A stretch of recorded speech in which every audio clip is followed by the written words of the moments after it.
Hey everybody, welcome to day 15 of the 60-day novel writing challenge, which means you have officially made it through the first 2 full weeks. So congratulations to you.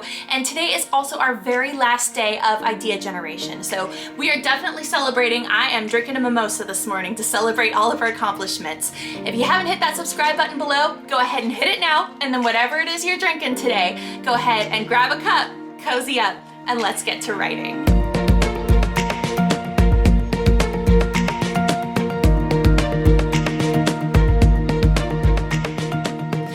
Talked about our characters, about our world, about our plot. We've talked about researching and planning and coming up with our blurb. Today, what I want to talk about for our last day of idea generation is the big picture. So what is it when we're reading a book that keeps us turning the pages? And now these are not the only two exclusive things, but these are the two biggest ones that keep your readers turning the pages. And that is suspense and anticipation. And what I mean by those is the two questions of, oh my gosh, what is gonna happen? That's your suspense. And oh my gosh, I can't wait to read this is your anticipation. So the reason we're talking about this is we want readers, when they get to the end of a scene, to want to flip the page and go to the next scene.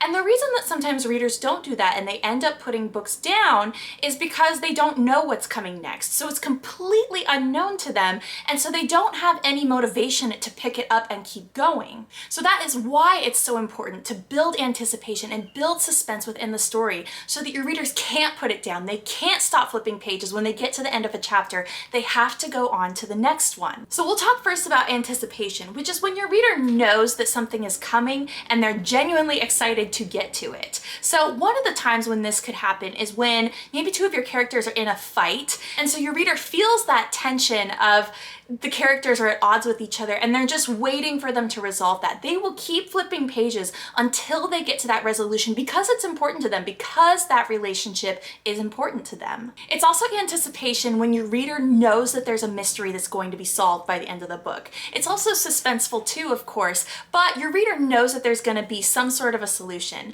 And so it's so exciting, especially if you're like me and you love puzzling out mysteries. I love to try to guess them before it tells me what's going on. So when a story gives me all sorts of clues that just can't possibly fit together and I'm trying to figure out how it is that they all go into solving the mystery, I am flipping pages because I am so excited to see how it is that those clues, those puzzle pieces, fit together and form the solution. Anticipation can also be when your reader knows that there's a romance coming. So they are just so looking forward to two characters either getting together or maybe the moment when those two characters finally kiss each other after all of the buildup.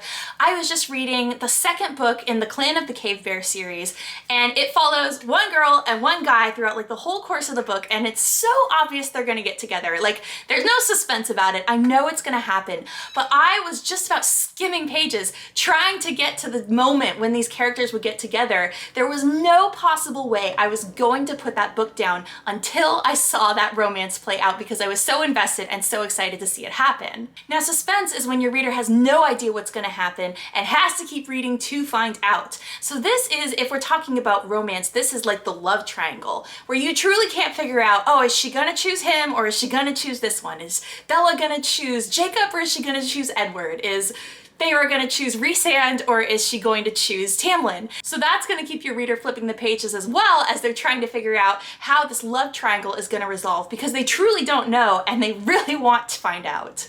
A lot of times though, the suspenseful question is, are your characters going to survive? Are they going to make it through this ordeal to fight another day?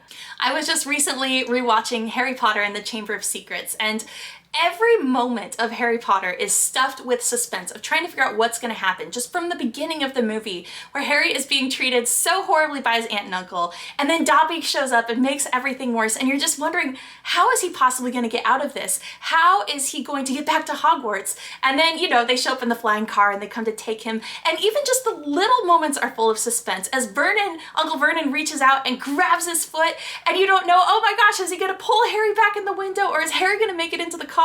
It is moment after moment of total suspense of trying to figure out what is going to happen in small doses, but also throughout the whole book as you're trying to figure out who's opened the Chamber of Secrets and what's going to happen there. So suspense is just all of the moments that have your reader biting their fingernails and asking, what is going to happen? How is this going to play out? And that is how you keep them flipping pages between chapters and throughout the chapter itself. You can't let your reader get bored, because if they can't foresee what is coming, then they don't have anything to look forward to. And it's that forward looking that keeps them reading and keeps them coming back and wanting more. So what I want you to do for today's homework is to re-look at what you have for your ideas and for your blurb especially, and ask yourself if there is suspense and anticipation building up throughout the course of your story, because it is so important. Even if you know there's an amazing twist coming, your reader doesn't know that, and they might not get there if they don't have that forward momentum, if they don't have that anticipation and that suspense driving them to keep flipping pages.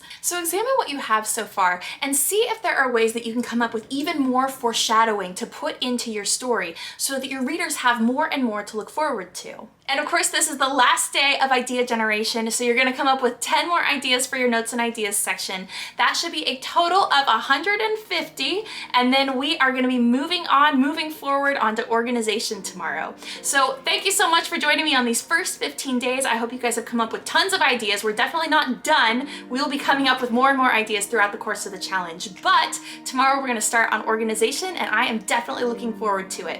If you haven't hit that subscribe button below, hit it now, and then I will see you guys tomorrow for day 16 of the 60-day novel writing challenge.